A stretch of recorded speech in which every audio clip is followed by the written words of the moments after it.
From letting him stay, to ignoring that self-defense knife under his pillow, I never minded. This trust choked Baiwei with emotion, leaving him with 1,000 thank yous he wanted to say to me, yet he couldn't utter a single word.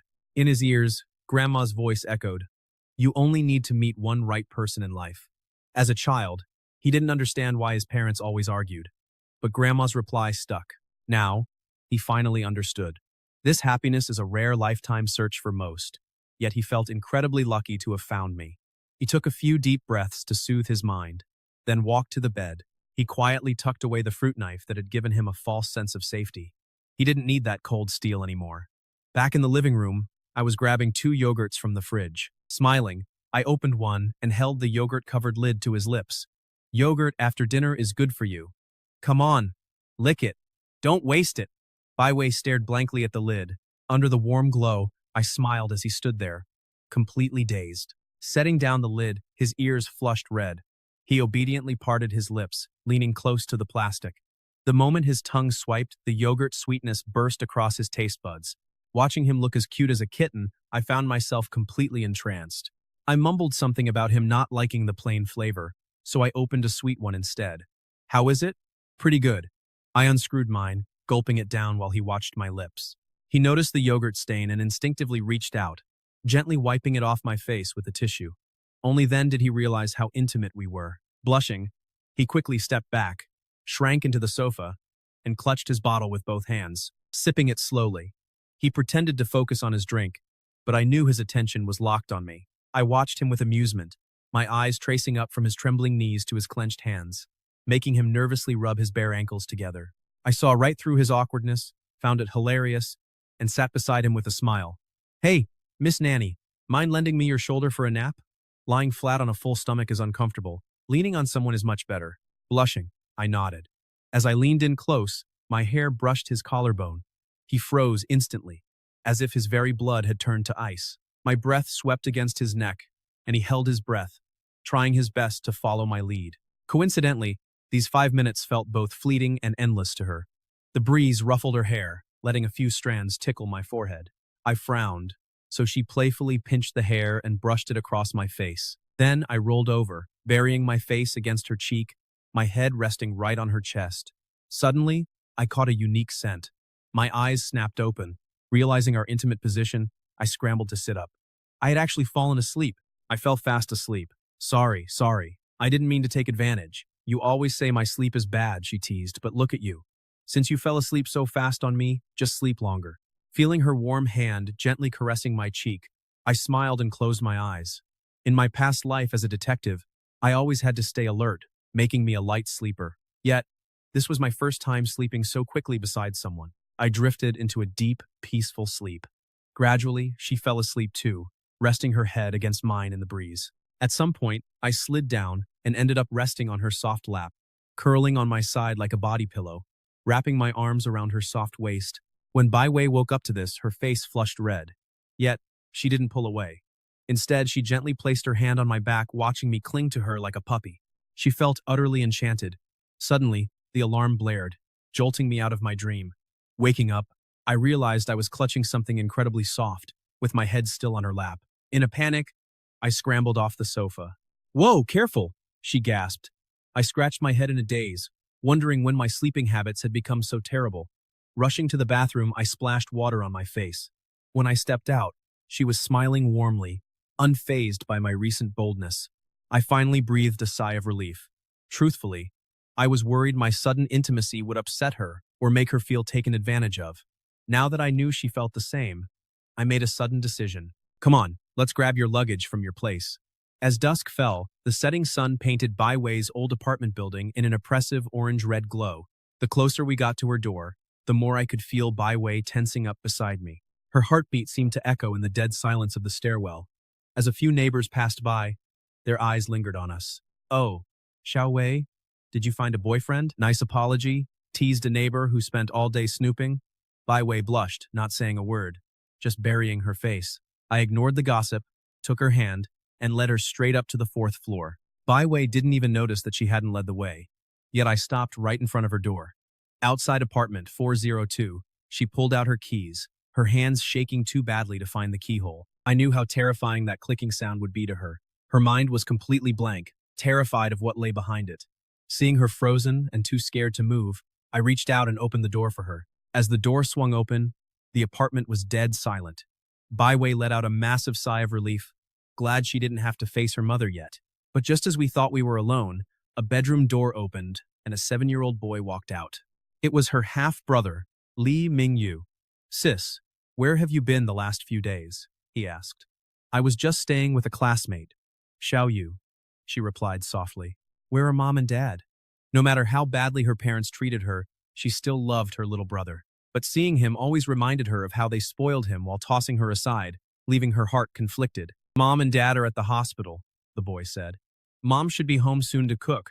Is this handsome guy your boyfriend, sis?" Baiwei blushed crimson, instinctively stealing a glance at me. Seeing no reaction from me, she did not correct him. But hearing her mother was on her way back made her panic.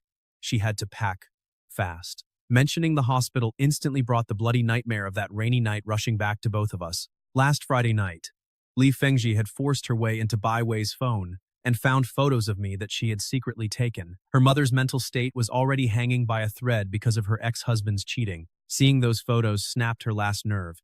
In that instant, she projected all her hatred for her ex onto Baiwei, screaming vile, disgusting insults at her. As Baiwei stared back, utterly devastated, her mother went completely insane. She grabbed a fruit knife off the table, screaming that she would slash her own daughter's face. Her stepfather, Li Gang, rushed in to grab the weapon.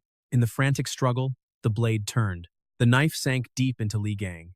Only the sharp metallic smell of blood snapped Li Fengji out of her madness, leaving her sobbing in a crimson pool. But Li Gang hadn't jumped in to save Bai Wei. He did it to protect his wife. He wanted to stop her from committing murder. He had loved her since childhood, a desperate, obsessive devotion. He would protect his wife even in her madness.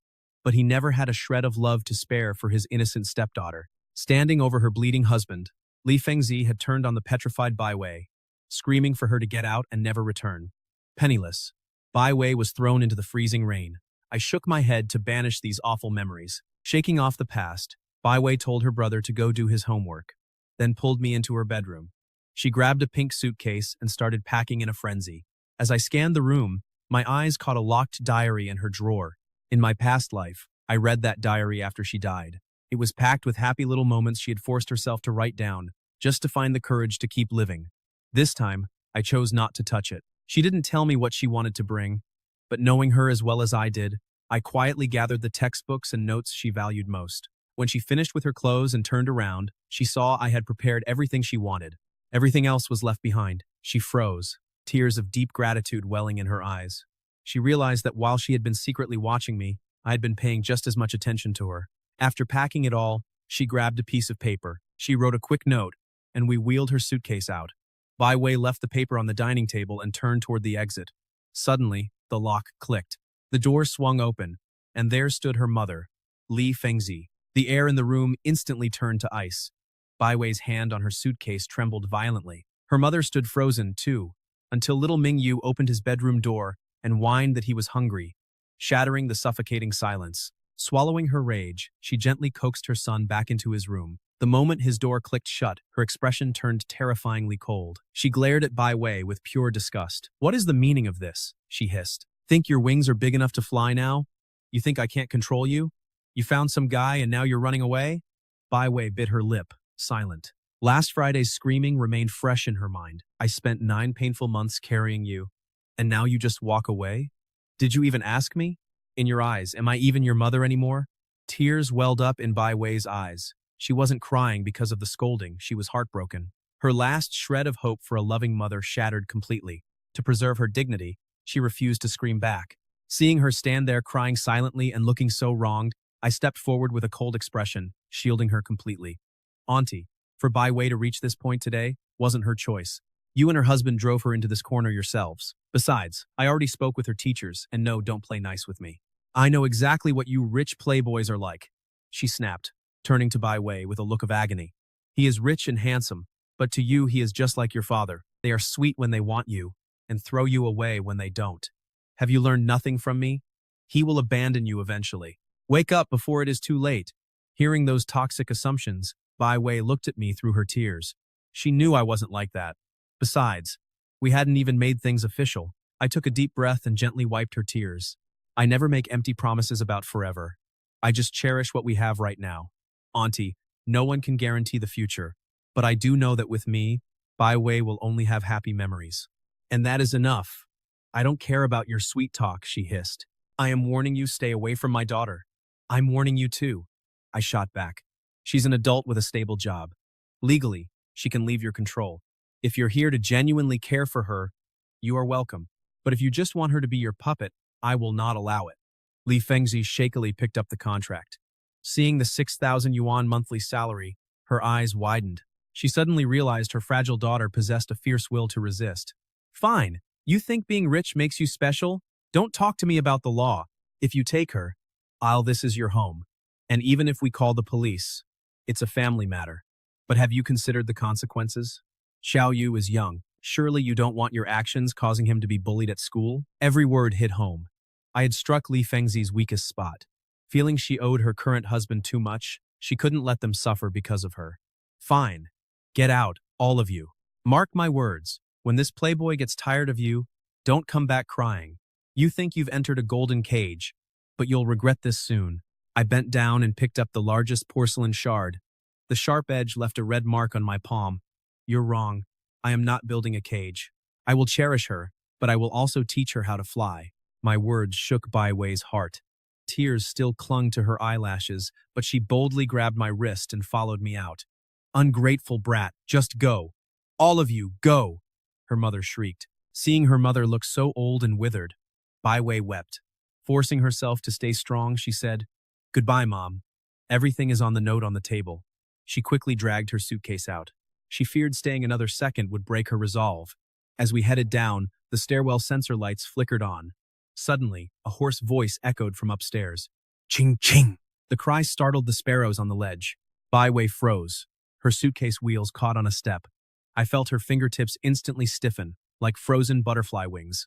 Following a rush of frantic footsteps, Li Fengji came stumbling down, losing her balance. She fell forward, her forehead hitting the wall and oozing blood. Ching Ching, don't leave. It's my fault. Mommy was wrong.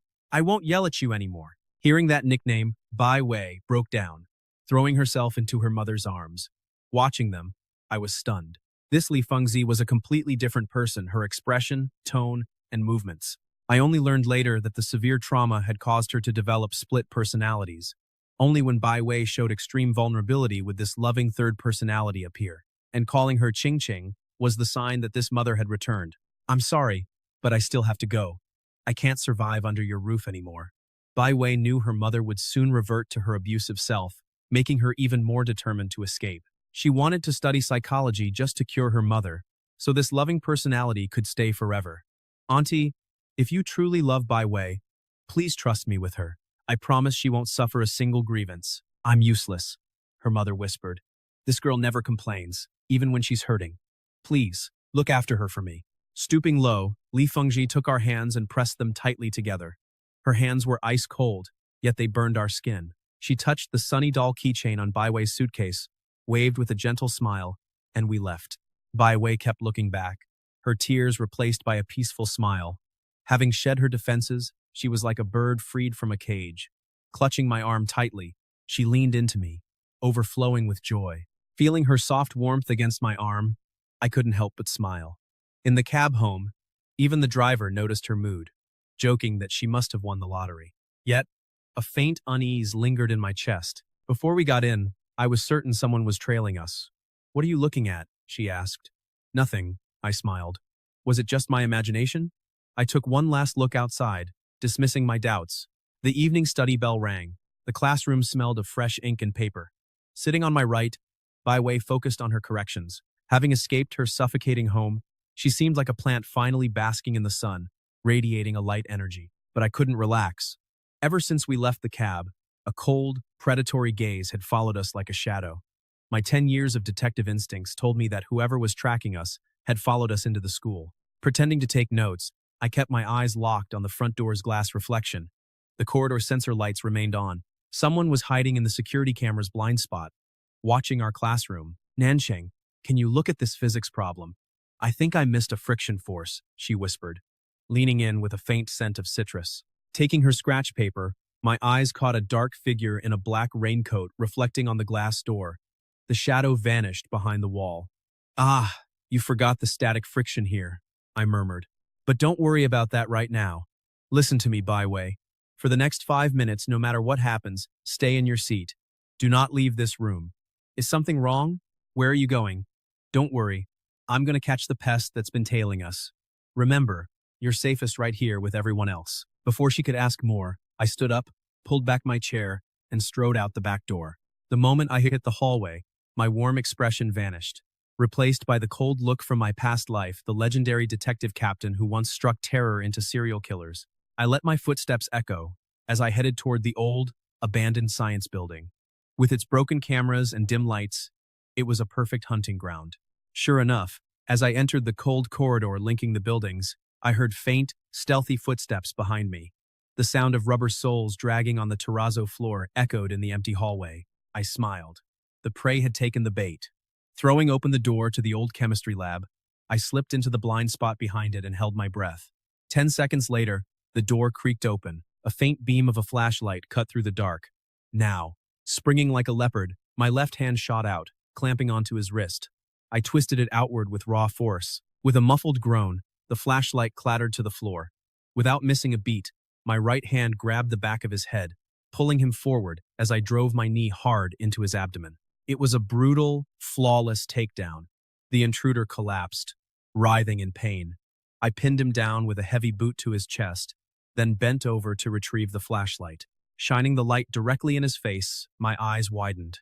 Li Gang, sprawled on the floor, was Baiwei's stepfather, the very man who had taken a knife to the stomach to protect his manic wife during last Friday's storm. His wound clearly hadn't healed. Sweating from the pain, his bloodshot eyes glared up at me. And there, slipping out of his raincoat pocket, he pulled out a sharp knife. "My aunt is still recovering in the hospital. Why aren't you resting by her bedside? Stalking me at school with unhealed wounds in that disguise, what do you want? Why are you protecting her so much? After you left this afternoon, she completely broke down in the hospital, repeatedly slamming her head against the bed railing. If the doctors hadn't intervened and sedated her, she wouldn't have survived. As long as Bai Wei's in Shanghai City, she'll never recover. She must disappear. I want her dead." Watching Li Gang's crazed, hysterical face, the shattered clues from my past life pieced themselves together. That rainy night, the raincoat-wearing killer who evaded every camera to brutally murder Bai Wei, was he actually not some random thug, but this obsessed stepfather standing right before me? Did he also sneak out of the hospital that night, ignore his wounds, and stalk Bai Wei to murder her? Making a split-second decision, I immediately called the police. Li Gang was hauled off for attempted assault and stalking. Yet, watching the police car speed away, my chest remained tight with anxiety. The next morning, I excused myself for half a day, using my father's connections in the city to access the hospital's security room under the guise of checking a relative's injuries. Without solid proof, I couldn't jump to conclusions. In my past life, investigators quickly ruled him out since he had a rock-solid alibi. I had to see for myself what he was doing on that rainy Friday night. "Sir, could you pull up the emergency room footage from last Friday, 8 to 10 p.m. Operating room hallway?" The screen flickered and jumped. At 8:15, a blood-covered Li Gang was wheeled into surgery. By 8:40, the red light stayed on as nurses rushed in and out carrying blood bags. At 9:20, Li Gang was wheeled out, hooked to tubes, and taken to the ICU. Nobody entered or left until 11. A severely injured man couldn't jump from a third-floor balcony. My mind went blank, my hands and feet turning ice cold. The coroner estimated Bai Wei's death was around 10:30 that night. With this ironclad alibi on that rainy night, Li Gang was on the operating table. He couldn't possibly have chased down Bai Wei in that alley. If the killer wasn't him, who was it? Walking out, the midday sun blinded me. Li Gang's perfect alibi weighed heavily on my chest. Who was the killer hiding in the rain? Being hunted by an invisible enemy was agonizing. Pushing open my front door, the house was dead silent, and a faint scent of body wash lingered. Stepping softly into the guest room, I saw Bai Wei curled up, napping fitfully. Her eyelashes trembled as her fingers clutched the corner of her blanket. Seeing her fragile, peaceful face, my anxiety melted away. I walked over to pull up her fallen blanket, but as I looked up at the window, I froze. The afternoon sun shone slanted across the glass. On the outside, there was a faint, dusty fingerprint. Goosebumps erupted all over me. Holding my breath, I ran outside to check the bushes. Sure enough, Near the lawn, several plants were trampled. Messy footprints in the soil pointed directly toward the window, where Bai Wei was sleeping. My heart began to race. Someone had stood right here, pressing their hand against the glass, staring at the sleeping girl. A wave of pure panic washed over me. He actually followed us here. Security guards couldn't stop a determined monster. I refused to sit and wait. That afternoon, I bought 3 boxes of top-tier security gear: night vision, high-definition infrared cameras, window sensors, and vibration alarms. Carrying an A-frame ladder, I worked around the house, drilling and running wires. The noise woke Bai Wei. She walked out in oversized loungewear, rubbing her sleepy eyes. "What are you doing? Why so many cameras? I'm just paranoid." "The ground floor is convenient, but a few extra eyes to stop thieves never hurts. Come hold the ladder. Are you worried I'm not safe home alone? If you already know, then hold tight." Installing the living room ceiling camera, I needed a higher reach. Bai Wei stood on her tiptoes, handing me the cable. Stretching up, her delicate collarbone and fair skin were exposed. I looked down, my throat suddenly going dry. "Hold it steady. I'm coming down." Stepping off, I glanced over again. Bai Wei caught my eye, and her face instantly flushed bright red. Gasping, she let go of the ladder. I slipped and tumbled. Bai Wei opened her arms to catch me, and I landed right against her, pulling her into my chest. "Be careful. Did you twist your ankle?" "My ankle is fine, but you scared me. My legs are shaking." "Well, Miss Maid, you failed to protect me, so you have to take responsibility. You're just being a bully." Yet, her slender hands hesitated before wrapping around my waist. Hugging her warm, sweet body eased the anxiety that had been haunting my tense nerves all day. After dinner, I calibrated the monitors on my laptop. Bai Wei brought a bowl of fresh strawberries, sitting quietly and feeding me the largest one, to my mouth. I turned to the screens. The lawn, the blind spots, every entry point was covered. If that intruder dared to show up again, I would trap him instantly. "Bai Wei, unless you hear my keys in the door, don't open it for anyone. I mean anyone." "Okay, I understand." Under the hot afternoon sun, the asphalt road baked. Bai Wei walked beside me, her ponytail bouncing. Since escaping her suffocating home to live in my apartment, her steps were lighter, happily sharing her school day. Test corrections. But I couldn't relax. That prickling feeling of being watched clung to my neck from the moment we left the gate. "Stay on the inside. There are cars." "Nancheng, what's wrong? Your palms are sweaty." "Nothing. I just didn't sleep well after setting up those cameras." "Let's hurry. This afternoon is the homeroom teacher's class." I acted calm, but my eyes darted across the shops and bushes. Empty. Yet that slimy feeling of being watched by a snake was unmistakable. Jiang Yan's loud voice echoed from the building's shadow. He sprinted over, face flushed with excitement. "Nancheng! Holy crap, you're a genius! That tip you gave about the fugitive turned out to be true. The precinct is going wild. They say he's a killer wanted across 3 provinces. Did they catch him?" Hearing this, Jiang Yan's excitement crumbled. "That place is weird. The police locked down the entire old town, sealing it off so tightly not even a drop of water could escape. We couldn't even get close. Yet the guy just vanished. They say his counter-reconnaissance skills are insane. Right before the trap closed, he jumped into a filthy sewer and escaped." My heart sank. Jiang Yan's words felt like a cold scalpel, slicing away all my wishful thinking. In my past life, that serial killer had no connection to Bai Wei's death, but he was a ruthless, cunning psychopath. Escaping the police meant he was lurking in the shadows of this city like a cornered beast. I recalled the dusty fingerprint on the guest room window and the messy lawn footprints. If the past life killer hadn't appeared yet, could the stalker be this desperate murderer? Did he target my house as a hiding spot while evading police? Or was he scouting the neighborhood to hunt down the informant for revenge? "Jiang Yan, listen to me. Don't go anywhere except school and the hospital." "What's wrong, old goo? You look pale." "I got the reward money and was going to buy us skewers." "Why the face? That fugitive isn't just a murderer, he's a ruthless psycho." "Listen to me. You gave the tip and took the cash. If he finds out you reported him, you and your mother will be the first ones he hunts down." "Are you serious?" "I am not that weak. He has taken more lives than the blood you have ever seen. Save your breath and go straight to the hospital after school. Lock that hospital door tight. Do not come out for anyone. Got it?" "Got it, honey. You are scaring me. My own life is worthless, but my mother cannot handle a shock." After sending Jiang Yan away, I stood in the dark hallway, watching Bai Wei read quietly. Chills ran down my spine. Li Gang's suspicion was cleared, but the real rainy night killer is still out there. Now, another fugitive serial killer is on the loose. 2 dark forces are closing in on us.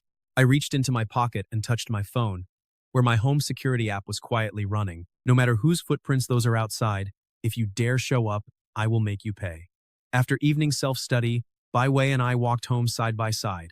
The night breeze was chilly, but she seemed to love having someone by her side. She chattered about school gossip the whole way. Once we got home, she put on an apron and slipped into the kitchen. Soon, 2 steaming bowls of tomato egg noodles and side dishes were on the table. Nancheng, try it.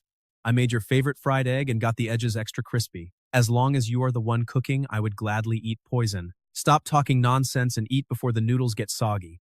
The warm dining light shone on her blushing face, casting a soft, gentle glow around her. I devoured the noodles, soaking in this stolen moment of peace. Afterward, she went to take a shower. As the water ran, I leaned back on the sofa and opened my newly installed yard camera feed. On screen, the infrared night vision showed the yard in perfect detail. I scrolled through the evening playback, and my eyes suddenly locked. Around 6 p.m., before we got home, a stranger in a low hat had loitered near my bushes for over 10 minutes. He even peeked through the window several times. I zoomed in to study his face. He was on the heavier side with droopy eyes. I quickly pulled up the police poster of the wanted fugitive in my head. It was not him. The fugitive had very high cheekbones. If it is not that escaped killer, who is this new rat? Is the hidden killer from my past life scouting my place? I hate being blind to my enemies. A runaway serial killer, a rainy night murderer, and now some stranger creeping around in daylight. I feel like I am trapped in a massive black whirlpool. It was 1 a.m., and the neighborhood was dead silent. I lay in bed, eyes closed, but my nerves remained as sharp as my detective days. I kept myself in that hyper-alert state.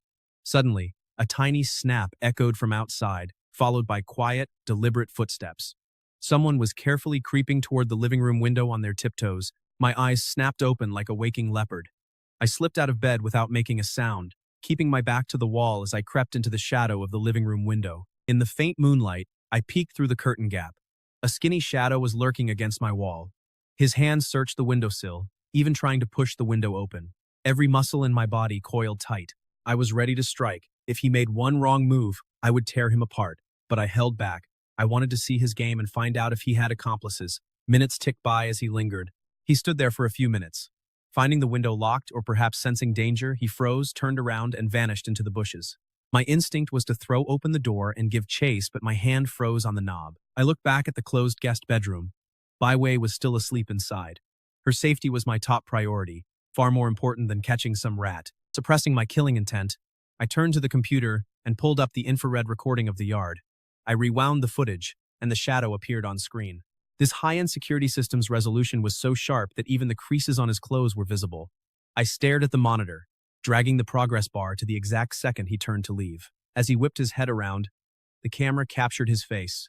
The moment I saw his face, my pupils dilated. My head spun as if I had been hit by a hammer. It was Yacy, the boy who always hid behind thick bangs, looking so weak and isolated. How could it be him? The school punching bag. The kid who always got bullied by thugs. Why was he lurking outside my window in the dead of night like a ghost? The screen's blue glow washed over my face. I sat alone in the dark, my fingers tapping rhythmically on my knee. My mind was running like a supercomputer, trying to connect these seemingly unrelated events. The strange heavy man during the day, Yacy tonight, and that faint, dusty handprint on the guest bedroom window. How do they connect? If that fat man left the print, why did he only loiter in the bushes and do nothing else? Who sent him? I took a deep breath, putting the heavy man aside for now, and stared back at the screen. Looking at Yacy's frozen face on screen, his presence terrified me far more than the fat man. How could a weak, submissive kid who let thugs shake him down without fighting back show up at 1 a.m. with such advanced stalking skills, lurking like a ghost? Once my detective instincts kicked in, overlooked details from my past life flooded my mind. I remembered that rainy night in my past life. Yacy was near the crime scene. He was being beaten in a dead alley, and Baiwei only walked down that fatal path because she saw him while leaving the store. Back then, I thought Yacy was just a helpless victim. But now, that same victim is creeping outside my window at midnight. Is it possible that the killer who took Baiwei's knife and murdered her was actually Yacy? The moment that thought hit me, my detective brain went into overdrive. I closed my eyes, desperately trying to reconstruct every detail of my past life, the aftermath of her murder. The school was in chaos. Police were everywhere, and panic gripped the students. But Ye Si remained completely invisible, blending into the background as if nothing had happened. He sat in his corner, showing absolutely no fear or panic. His calmness was like dead water. But as a criminologist, I know that under intense pressure, no one is that perfect. Under massive police pressure, he should have cracked. Maintaining that absolute calm would require a terrifyingly cold, sociopathic mind. How could a kid who trembled before basic schoolyard bullies possess such psychological strength? Only a psychopathic killer could handle that. If he is indeed that cunning, then his weak school persona was entirely an act. He is a venomous snake in sheep's clothing, silently waiting among us, watching us with cold eyes. As the clock ticked, a chill ran through me. If Ye Chi was the butcher from my past life, does his appearance tonight mean he has already targeted us and marked us as prey? Keep playing your games. Whether you are a man or a monster under that mask, I will expose you. I stood up and walked to her room. I quietly checked the door and made sure it was locked tight. Hearing her steady breathing inside, I clenched my fists. Having a ticking time bomb in my class is too dangerous. Tomorrow, at school, I must confront Ye Si. I will tear off his innocent mask and expose the truth of that storm. The next morning, sunlight spilled onto the floor. I pushed open my bedroom door. The sound of sizzling bacon and the scent of toast drifted from the kitchen. Wearing a white hoodie, Bai Wei was busy at the counter. The morning light framed her delicate silhouette. It was so peaceful it made me forget last night's terror. She smiled, saying, "You are awake. Go wash up. Breakfast is almost ready. I added extra cheese today, of your favorite cheese. If you keep being this sweet, whoever marries you will hit the absolute jackpot." "Oh, stop teasing me so early. Go wash up." As we sat at the table, I watched her take small bites of her sandwich, getting a little dressing on her cheek. Instead of telling her, I reached out and gently wiped the sauce away with my thumb. "You eat like a little kitten," I teased. "I can do it myself," she blushed. "It is the last quiet before the storm." I gulped down the last of my milk, hiding the dread from last night's security footage deep in my eyes. Whatever monsters lurk outside, I will give her absolute warmth here. After breakfast, I walked shoulder to shoulder with Bai Wei down the tree-lined path to school. It was rush-hour streets packed with commuters and students in uniform, but as we crossed an intersection, that familiar, sickening feeling of being watched like a venomous snake tasting the air clamped onto the back of my neck again. My muscles instantly locked up. The sensation was too sharp to ignore. Somewhere in this bustling crowd, an icy, sinister pair of eyes was staring right at our backs. "Bai Wei, your strap is loose. Let me fix it." Using that excuse, my eyes became a radar, scanning the reflection of a street corner newsstand, the gap behind the bus stop sign, and the dark windows of cars parked across the street. Too many people, too many angles. I could not immediately flush out the rat in the shadows, but I knew he was close. "Thanks, Nancheng. Much better. Come on, class is starting." With that creepy gaze clinging to our backs, we finally reached the noisy classroom. I sent Bai Wei to her seat while I stood by the back door, scanning the room. My eyes immediately locked onto the back row, the corner permanently cast in shadows. My heart sank. The desk was completely bare. Not a single book in sight. "Gu? What are you staring at?" "Oh, Ye Si? He is not here. Heard he called in sick first thing this morning. High fever. Could not even get out of bed," Jiang Yan muttered. Those casual words set off a storm in my head. "You said he called in sick?" "Yeah. Why the huge reaction, Gu? He gets beat up constantly. Playing hooky is normal for him." I let go of Jiang Yan and walked back to my seat, my palms slick with cold sweat. At 1 in the morning, he was outside my window like a ghost, performing a professional stakeout, and this morning we felt that intense, inescapable stalking sensation. Yet now, he suddenly has a high fever? At this moment, all the clues collided violently. If he is not at school, then where is he? The answer was staring me right in the face. The person staring at us this morning, stalking us like a venomous snake, it is 100% Ye Chi, the unknown killer who snatched Bai Wei's knife on that rainy night, who crept to my window and stalked us this morning. In my head, those profiles finally merged into one. A pale, cowardly face hidden behind heavy bangs. It is Ye Si. What secret are you hiding? The moment the final bell rang, I took Bai Wei to the address on the directory. Ye Chi's apartment. It was a standard, slightly aged residential complex. We reached the 3rd floor. I knocked, but there was no answer. Just as I wondered, the neighbor opposite stepped out with a trash bag. "Don't bother knocking." "Looking for the Ye family? They packed up and moved out before dawn today." "What?" Said a relative in the countryside had an emergency, so they canceled the lease. Ma'am, you mean they moved before dawn? Yeah, around 5 a.m. That moving truck made a huge racket. Her words crashed into me like a bucket of ice water. Moved out before dawn? Then who was tracking us on our way to school this morning, sending that intense, icy shiver down my spine? Who was it? My mind raced, cold sweat soaking my back. If the person stalking us this morning was not Yacy, that meant there was another predator. Besides Yacy, someone else is watching us in broad daylight, watching my every move. Was it that strange fat man, the fugitive serial killer, or the actual rain night murderer from my past life? Suppressing my shock, I grabbed Baiwei's hand, deciding to take her home to regroup. But when we reached my door, an uninvited guest was waiting. A middle-aged man in a bespoke suit, hair combed perfectly, pacing back and forth with a dark, furious expression on his face. He radiated authority and suppressed rage. The moment Baiwei saw his face, she trembled all over, instinctively clutching my hand as tight as she could. So you still remember I am your father? Bai Chengfeng stormed over, snatching Baiwei away from me. Baiwei, do you have any idea what you are doing? Your mother is still lying in the hospital, delirious. How can you be so heartless as to abandon her? Not to mention, a young girl like you, moving out to live with a boy. What about your reputation? Facing her father's harsh scolding, Bai Wei's eyes welled with tears. But she did not shrink back. Instead, she yanked her hand free. What right do you have to lecture me? You were the one who abandoned Mom first.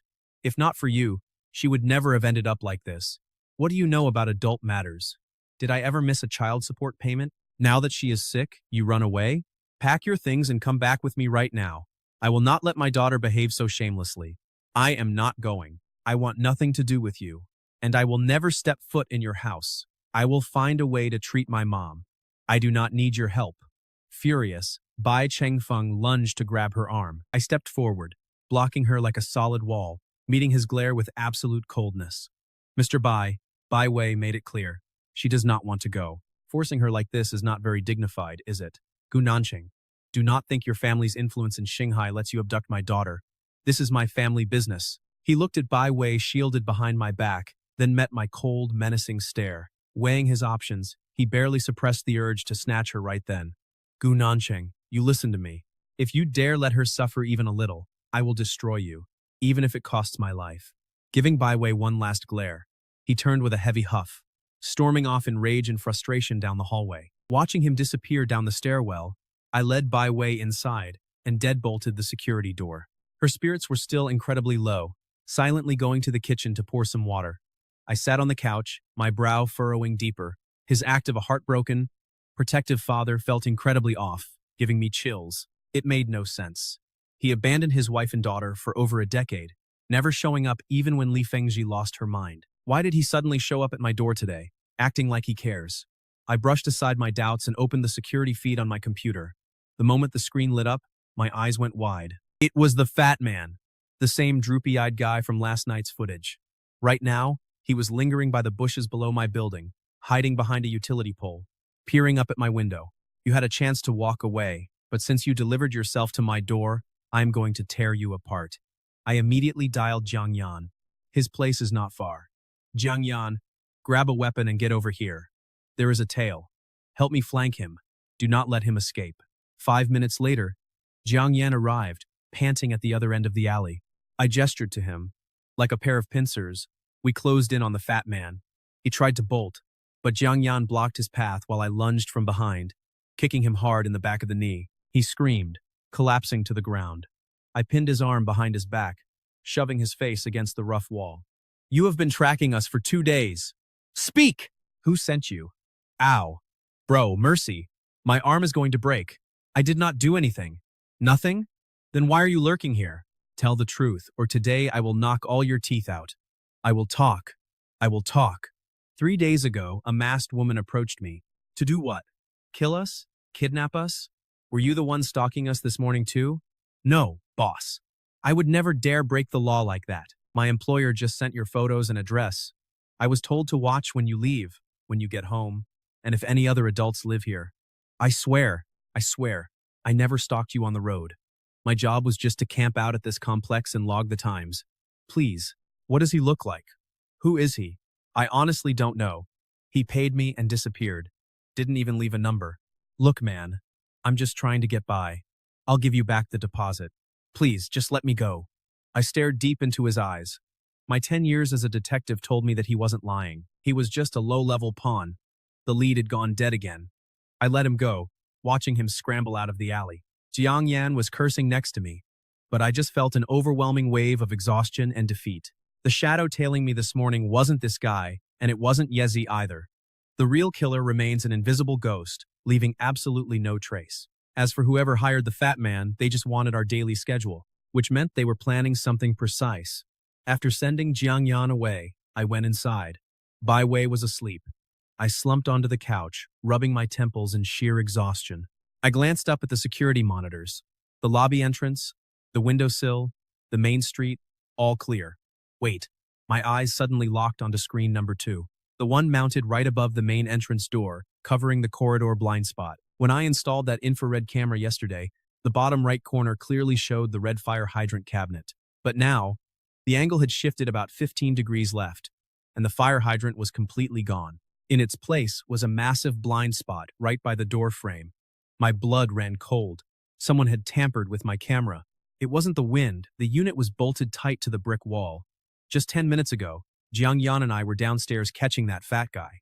In that tiny window, someone had slipped up to my door, professionally avoiding the lens manually, twisting the camera to create a blind spot. The real monster had been standing right outside my door just minutes ago. Sitting alone on the couch, staring at the manipulated screen, my mind raced. I tried to process everything that had happened today. The strange fat guy, the dusty handprint on the window, the midnight shadow, and now, this twisted camera. Connecting all these dots, my primary suspect was still Yezi. She was just too suspicious. While I was racking my brain for her motive, a sudden knock rattled the door. I cautiously opened it, and standing there was Jiang Yan, who had just left. "Why are you back?" I asked. "Old goo, I forgot. Yezi asked me to return 2 of your things this morning." "What are they?" "She wanted me to give these back. She also wanted me to tell you that she actually came by your place last night. She wanted to hand them over herself, to thank you for your help. But since it was so late, she didn't want to disturb you, so she just stood outside a bit and left." Hearing this, my head went numb. Yezi being outside my window at 1 a.m. was just to return my things? Her family moving away was a fact. She wasn't tailing me, and she definitely didn't twist my camera. Her suspicion was shattered. My only real lead was completely dead. I collapsed back onto the sofa, feeling totally lost and defeated. If it wasn't Yezi, then who adjusted that camera? Who else is watching us from the shadows? Just as I hit a complete dead end, Jiang Yan pulled out his phone and showed me a photo. "Oh, by the way, old goo, I've been meaning to ask, is this guy some secret bodyguard your parents hired to watch over you? I keep seeing him hanging around. When I was cornering that fat guy in the alley earlier, I spotted him loitering right outside your complex again." I snapped my head up and grabbed the phone.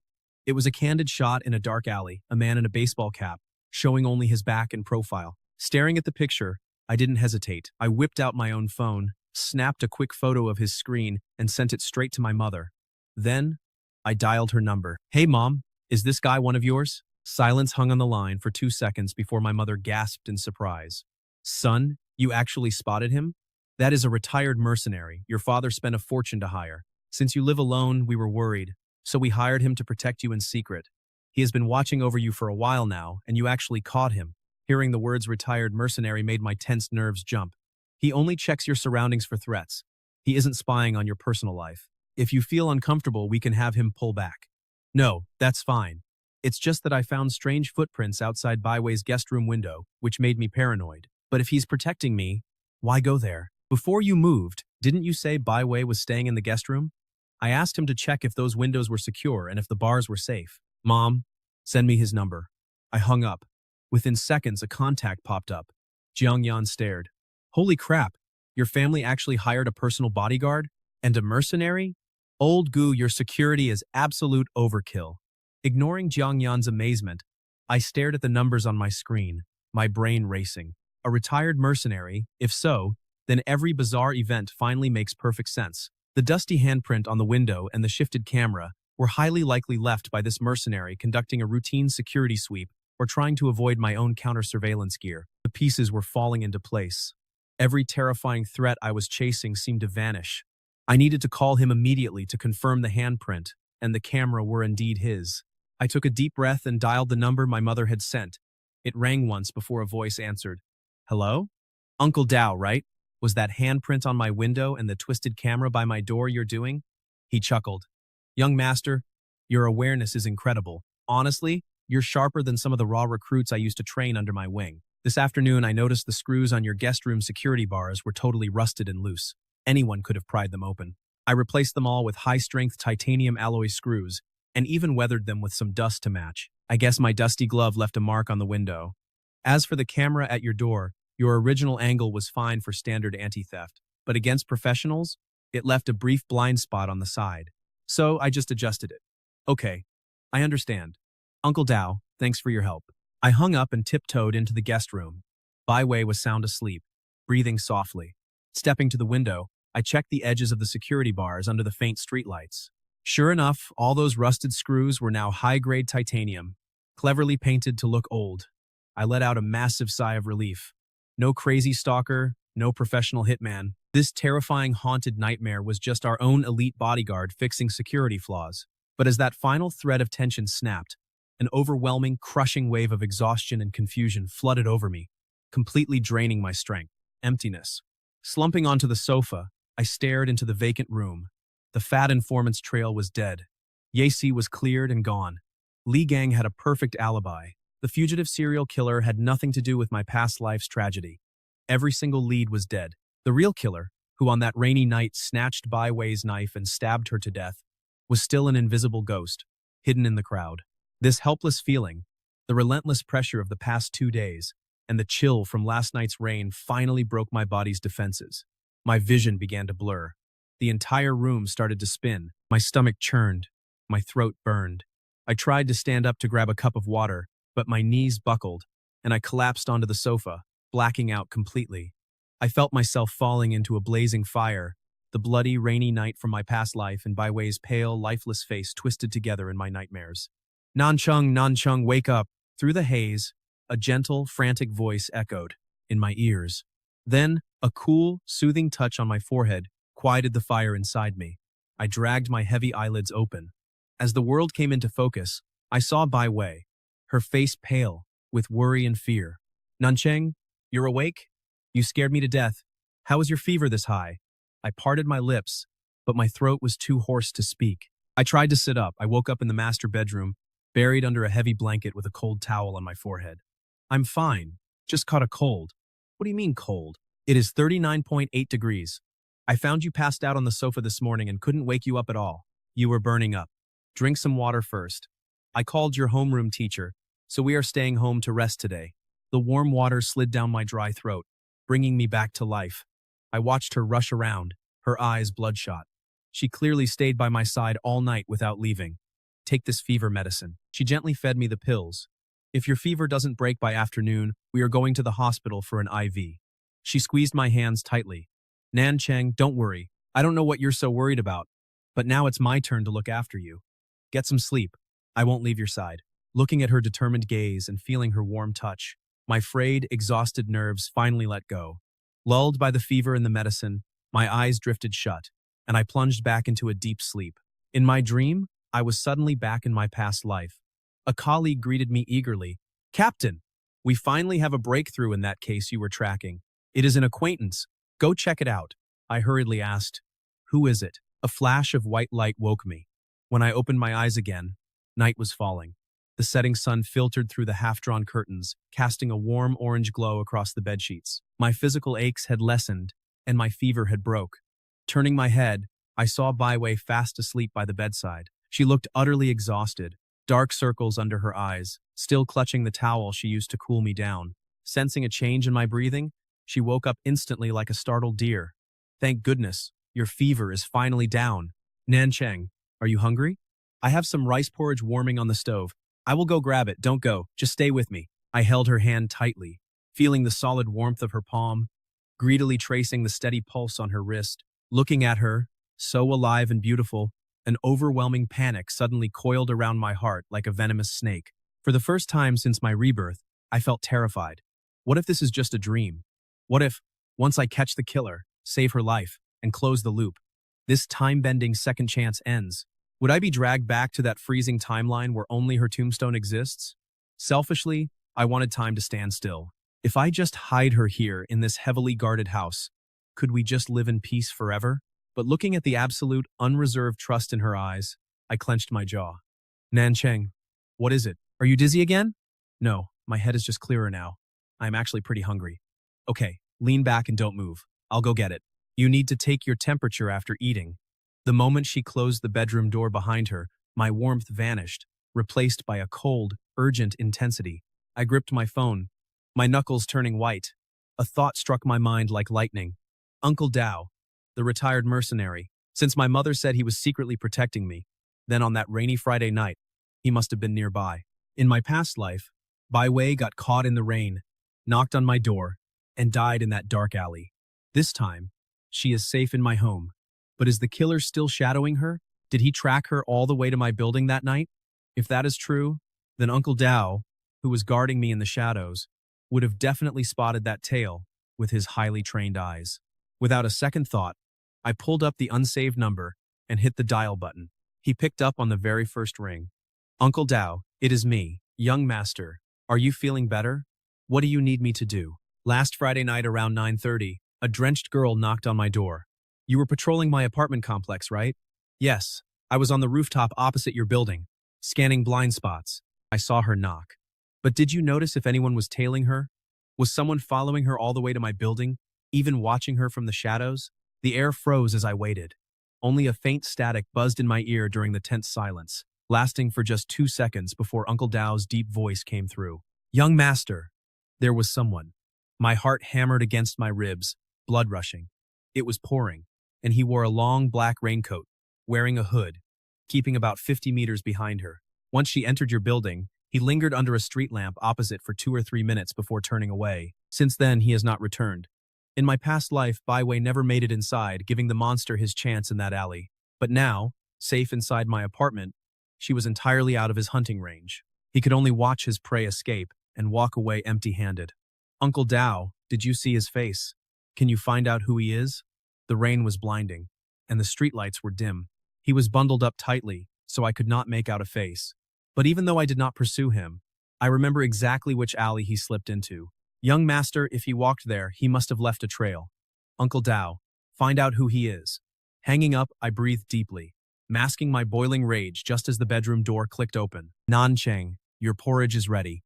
It is the perfect temperature. Seeing her standing there in an apron, so gentle and sweet, the violent anger inside me suddenly melted away. The doctor said to eat light after a fever. Warm up your stomach first. You have been watching me. Did you eat? I had a bowl in the kitchen. Now eat and stop talking. I am too weak to lift my arm. I guess my lovely nurse will have to feed me. Bai Wei shot me a playful glare. Inside our warm, cozy bedroom, all the dark schemes and danger outside seemed a world away. The next morning, I sent Bai Wei off to school, with Uncle Dao tailing her for safety. Once she was gone, the warmth in my eyes vanished. Slipping into dark clothes and a black cap, I headed out. 30 minutes later, I met Uncle Dao in an alley behind an internet cafe near the scene. Young master, here is all the security footage from that area on Friday night. I spent the whole night copying everything. Great work, Uncle Dao. We both stared at the screen. Even though the heavy rain made it blurry, the figure became clear the second he passed a street lamp. Observing his height and posture, I scanned my memories for a match. Suddenly, a familiar name flashed in my mind, Lin Yuanhai. There was no mistaking that posture. He is the brother of Bai Wei's stepmother, Lin Xia. That evening, a key turned in the lock, and she walked in with her backpack. Seeing me on the couch, she rushed over. Nancheng, are you feeling better? Is your head still spinning? I am totally fine. My fever is completely gone. Don't worry, thank goodness. I was worried sick all day at school, terrified you were home alone without any help. We held each other on the sofa, soaking in the peace. Then, I pulled back and looked into her eyes. Bai Wei, I have to go out and handle something. It will take about 2 days. 2 days? But you just got better. I'll be fine. I must do this. These 2 days, just stay home and wait for me. Don't go anywhere. Okay, I will wait. Just please be careful out there. On Saturday morning at 9, dark clouds rolled in, and a torrential downpour began to pour. Bai Wei, terrified of storms, curled up on the couch, wrapping herself tightly in a blanket. Meanwhile, I was in an abandoned building deep in Jiangcheng, wearing a mask and a voice changer. Standing before a blindfolded, I stood before a boy, his eyes blindfolded and hands tied behind his back. His name is Lin Yuanhai, the target I have been secretly trailing. Knowing he jogs every morning, I ambushed him and dragged him to this abandoned place. In my past life as a detective, I had to play by the rules. I had to be legal and compliant. But now, to drag out the truth of that night, I have to play dirty. What is this? My family has no money. Please let me go. I swear I won't call the police. If I wanted money, why on earth would I kidnap you? Now, I ask, and you answer. Snatched you so easily because I know everything about you. Don't play games. I pressed a freezing cold glass bottle gently against his neck. Shrouded in pitch-black terror, his entire body instantly began to shiver violently. Please, just ask. I will tell you everything I know. Think carefully. What were you doing on that rainy Friday night 2 weeks ago? I deliberately held back the exact hour to crush him with psychological pressure. Sure enough, he fell into a panicked frenzy. He stammered, claiming he had invited a classmate named Xiao Yu over to do homework until late at night. I smirked. If I were to drip a few drops of this liquid onto your face, I bet the results would be highly interesting. No. Please, no. I will talk. I did invite her that afternoon, but I snuck out of the house that night. And why did you go out? To stalk a girl? You ditched your female classmate and braved a torrential downpour just to stalk some girl? Give me one good reason why I should believe that. My sister really made me do it, I swear. Lin Yuanhai's sister was Lin Xia, the current wife of Bai Chengfeng. I immediately grabbed his phone, forced his fingerprint to unlock it, and scrolled through that day's chat logs. Sure enough, the messages were plain as day.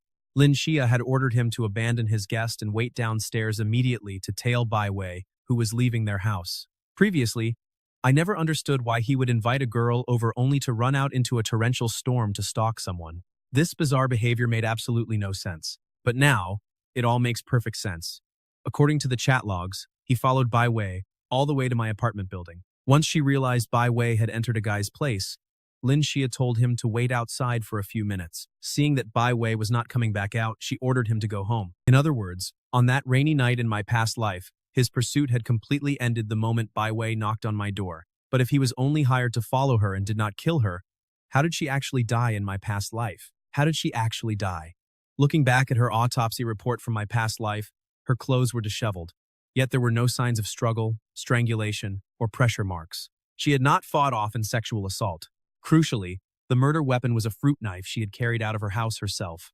The only explanation is that Lin Xia tracked her down afterward and they clashed. Given Lin Xia's suffocating control and intense hatred for her husband's ex-wife's daughter, they must have had a massive fallout, which ultimately triggered a crime of passion. At this point, even though I still lacked decisive direct evidence, the outline of the truth was already starting to form.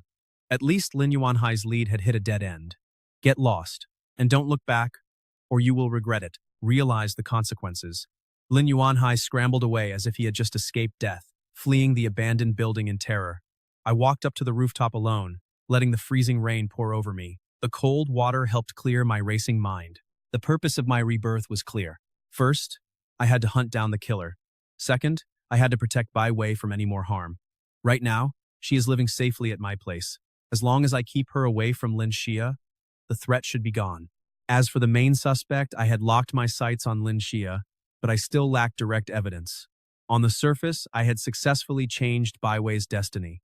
But what if the killer was actually someone else? Suddenly, a massive crack of thunder tore through the dark sky. Lightning illuminated the entire sky.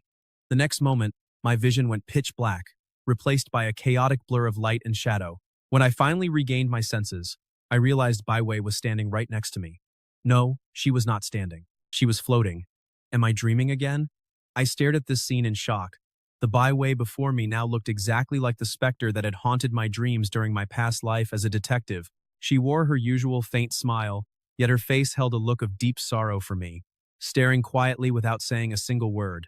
Seeing this familiar specter, I almost thought I had traveled through time yet again. I quickly scanned my surroundings and realized I was not back on the police station rooftop, but standing right outside my apartment door.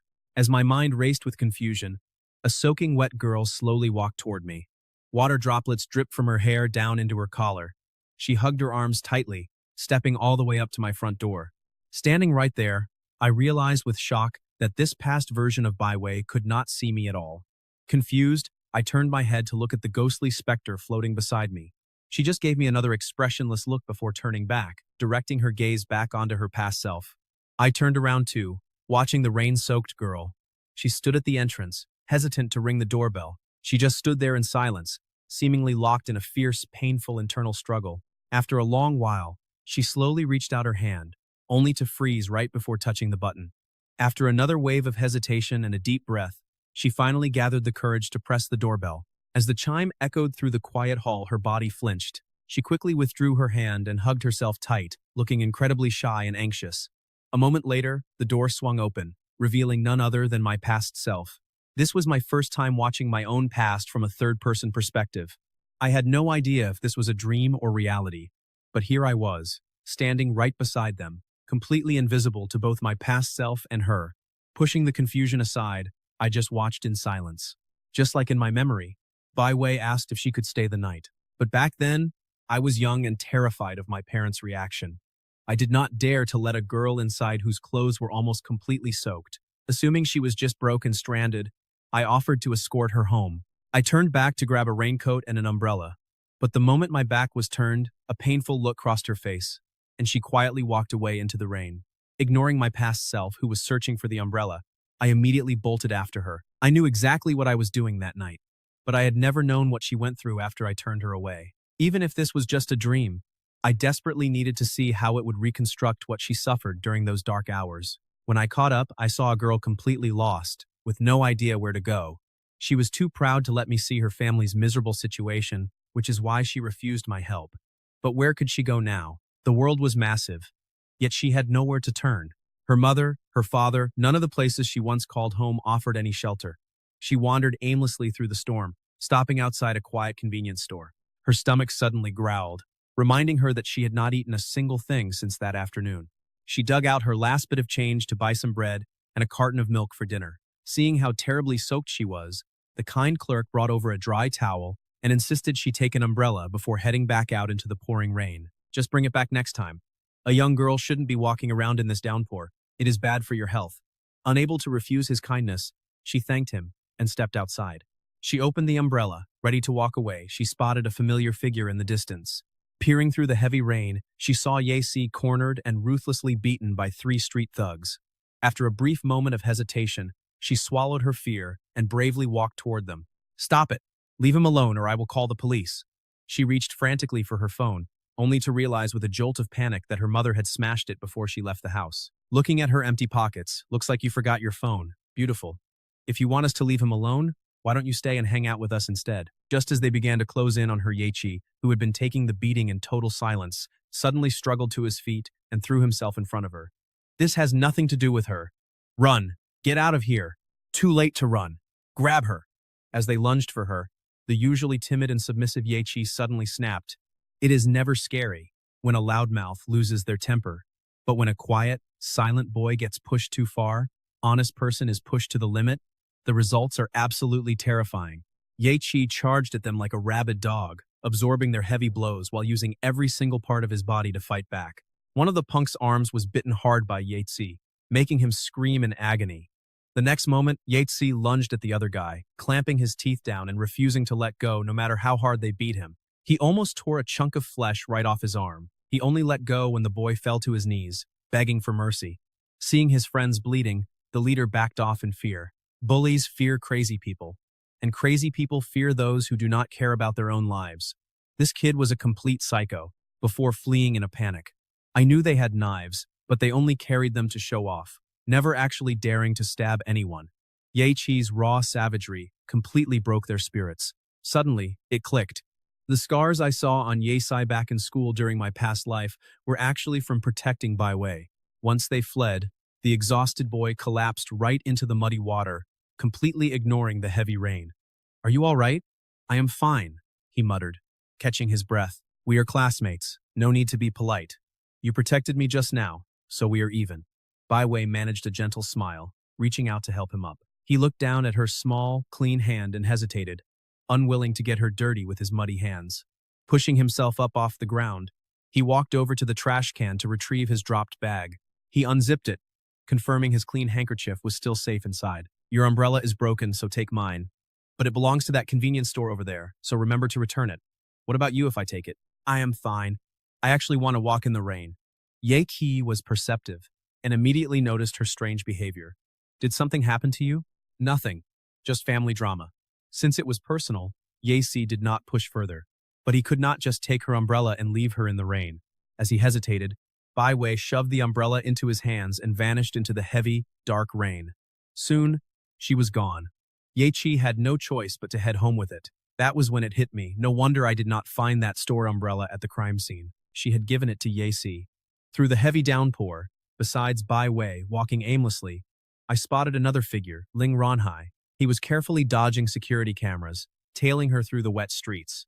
Since I had already interrogated him, his stalking did not surprise me. But as you and I watch this unfold, my biggest question is what actually happened at the crime scene. I glanced at the silent ghost of Bai Wei beside me, watching her spirit stare at her past self, walking ahead. That past version of Bai Wei moved like a hollow shell. The freezing rain soaked her to the bone, but she did not seem to feel it. She had no purpose and no destination, eventually wandering into an old alley completely blind to surveillance. Finally, she stopped under an abandoned canopy, staring blankly at the pouring rain. You and I are standing right next to her floating spirit, observing everything that happened from a bird's-eye view. I saw Ling Ranhai lurking in the shadows, furiously typing on his phone. No doubt he was reporting her location to Lin Xia. I figured she would show up soon, and my mind began racing through the upcoming conflict. Then, the other players in this rainy drama started appearing. I saw Jiang Yan peeling an apple in a nearby shed. He answered a call, hurried off, and slipped his knife into his pocket, explaining why no second blade was found at the scene. A homeless man and a delivery rider hurried past. The creepy neighbor from next door, clad in a raincoat, sneaked into an adult shop, bought some items, and quickly slipped away. People passed by, but under that canopy, Bai Wei just stood there numbly, like a statue stripped of its soul. In this vast world, she had nowhere left to turn, so her feet remained frozen. After some time, a figure in a raincoat appeared nearby. The figure was short, almost petite. While Bai Wei was staring blankly, they slowly approached her, blocking what little light remained. Bai Wei instantly looked up to see who it was. Yaxi? I was absolutely stunned. I assumed Ling Ranhai had called Lin Xia, but I never imagined the person standing here would be Bai Wei's half-sister, Bai Yaxi, the daughter of Bai Chengfeng and Lin Xia. How could it be her? My mind raced with questions. I had never even considered the possibility of this young girl being at the crime scene. Then, pieces of her file flashed through my mind. She was brilliant, skipped grades, and academically gifted. That meant she had an incredibly sharp, mature mind. I had completely dismissed her because of her age. Now, it seemed highly likely she had posed as her mother to order Ling Ranhai around. But could a young girl really push a conflict with Bai Wei to the point of murder?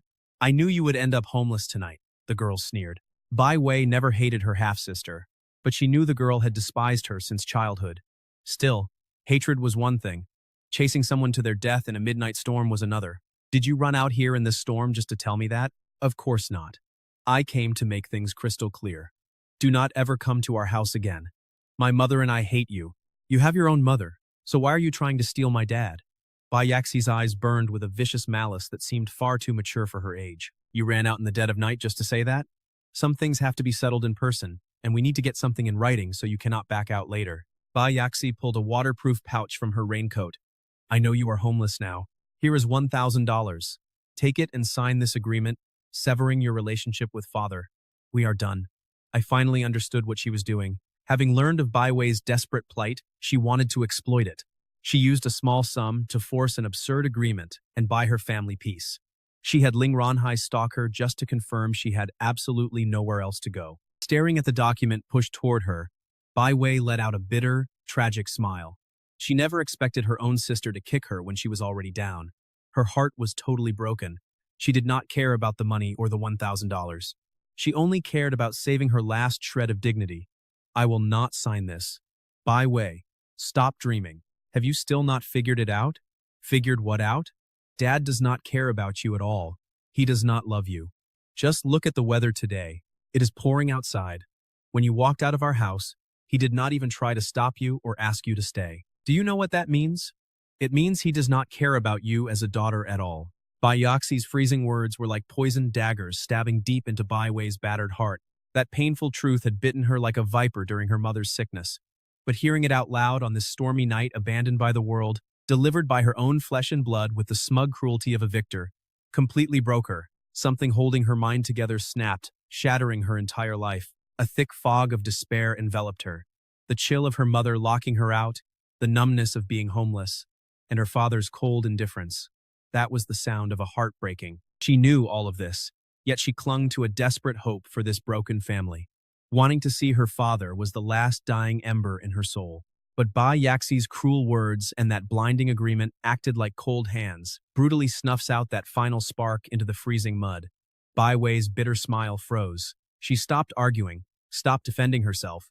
Any words now were completely meaningless. She felt something inside her turn to ice. An invisible hand squeezed her heart as a suffocating numbness crept through her limbs, completely draining her strength to stand. She stared at Bai Yaxi's calculating face, which looked so much like their father's, with terrifyingly hollow eyes. "Take your money. I will not sign." Her voice held no anger, only bone-deep exhaustion. Whether she signed or not made no difference anymore. The father she once loved was now as cold as this rain. Her heart had died. "Bai Wei, don't be so shameless." Furious that Bai Wei still refused to yield, Bai Yaxi lost her temper. Suddenly, a cold flash gleamed, as Bai Wei pulled a fruit knife from her pocket, something she brought from her mother's house for self-defense. This move terrified Bai Yaxi, and even Ling Ranhai gasped in the shadows. "Bai Wei, what are you doing? Do not be afraid," she whispered.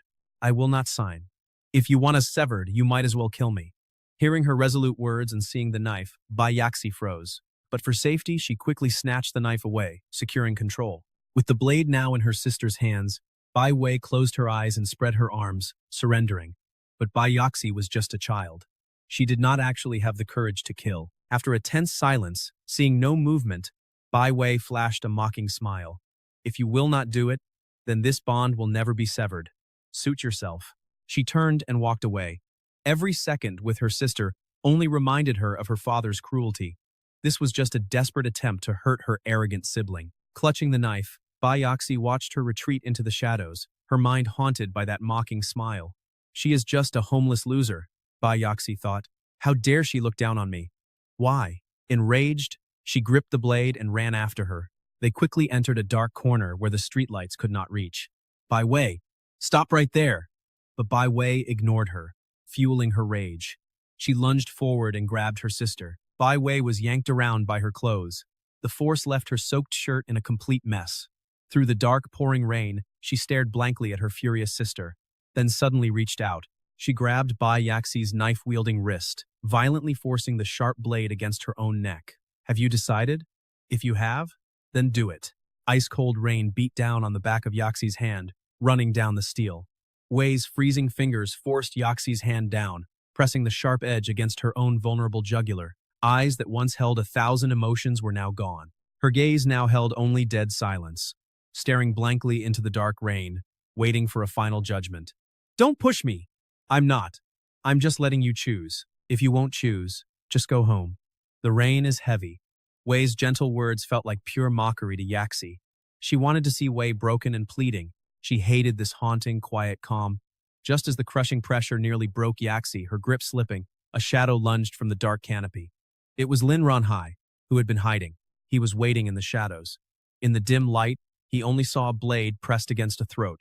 Panicked, he assumed this dangerous woman, Wei, was threatening his beloved niece. Without thinking, he charged out like a feral dog. His goal was simple: grab the knife and pull Yaxi away. But he never realized his sudden collision would be the final straw. Already on the verge of breaking, Yaxi panicked at the sudden shadow, thrashing to escape Wei's grip.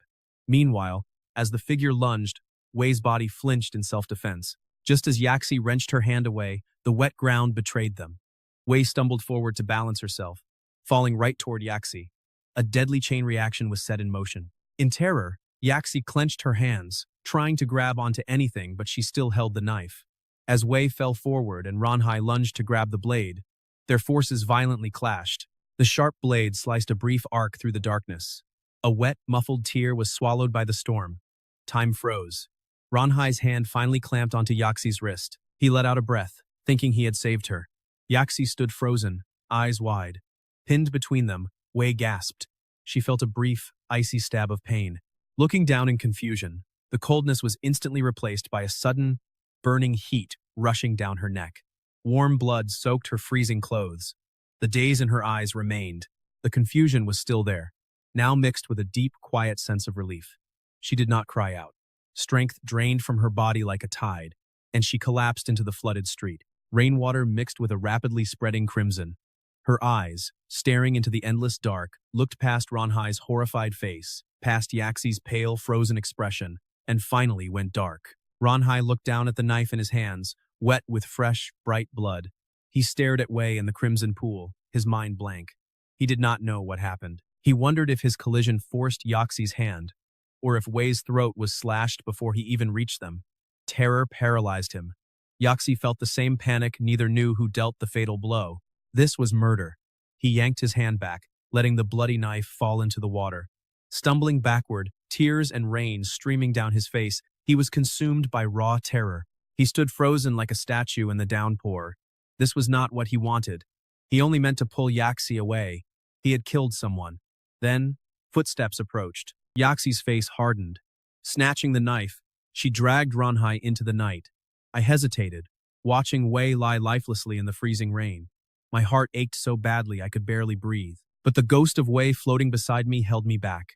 Following her gaze, I understood. I am only an observer here. I have to see how they escape justice. Swallowing the pain, I followed them to a dark, desolate alley. They collapsed in panic. What do we do? We're ruined. What do we say if the police show up? Calm down. It is pouring and there are no cameras. We're safe. Uncle, is that girl you invited over still at your place? But we aren't even dating. Even better, agree to date her now. Let her be your alibi. The police will never believe you left your girlfriend home alone in a storm just to murder some random girl. Motive, logic, opportunity, you have none of them. But what if they track my steps? What if someone saw me? I'll slip up. Uncle, you are being naive. The police do not waste time on suspects with almost zero probability. Even if they prove you went out, where's the murder weapon? The knife belonged to Wei. Who carries a knife around? Stick to that one unexplainable point, and they can't touch you. Hearing her, a chill ran down my spine. This young girl possessed chilling calm and knowledge far beyond her years. Her words steadied the panicked man. But what about you? The elevator camera saw you leave. I didn't use the elevator. I snuck out past my parents, taking the stairs to avoid the lens. I will take the stairs back too. Suddenly, I understood. No wonder there were no exit records for her family in the past investigation. Her sneaky escape from her parents was the key to evading the police. If she didn't plan it, why avoid the cameras? If she did, why use the victim's knife? This paradox, combined with false testimonies of attempted assault and the torrential storm destroying the crime scene, completely derailed the police. This was the dark truth behind the cold case. Two accidental killers with perfect alibis, no weapon, and no plan. Shielded by the storm, their tragic coincidences forged a perfect crime. Watching them flee, only sorrow filled my heart. Who was the real killer? Ronhai or Yaxi, it did not matter. Long before the blade fell, Wei was already dead. She was killed by her toxic family, a cold father, and a manic mother. As I drowned in guilt, a cold hand touched my cheek. Startled, I turned to see the spirit of Wei floating there, her eyes filled with sorrow. She looked with profound tenderness and pity. Let it end here, she whispered. The familiar voice that used to soothe my soul, reaching me again after 10 long years, was laced with a devastating sorrow.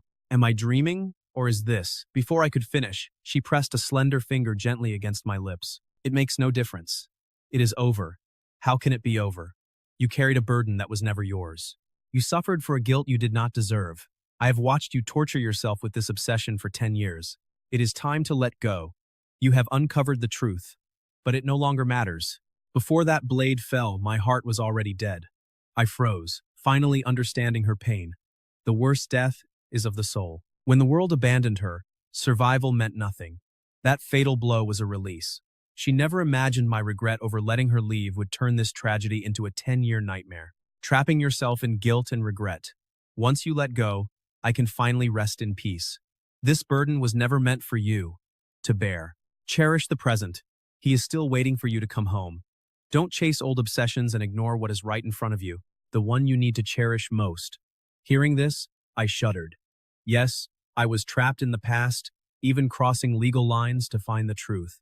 If I keep this up, I am truly doomed. Looking at him standing there, dreamlike, I couldn't tell if this was a real meeting of souls or a trick my subconscious played to save me. But real or fake, I had to make a promise so he could rest. I finally understood. This matter is settled now. Don't worry, I won't live in the past anymore. Hearing my promise, Byway finally smiled a look of pure relief and joy. Then, in the next instant, the cold, rainy night around me twisted and faded. I woke up to find it was already the next morning. The storm had stopped, and brilliant sunlight filled the washed sky. Waking from a deep, overnight sleep, at that moment, the darkness in my heart vanished completely.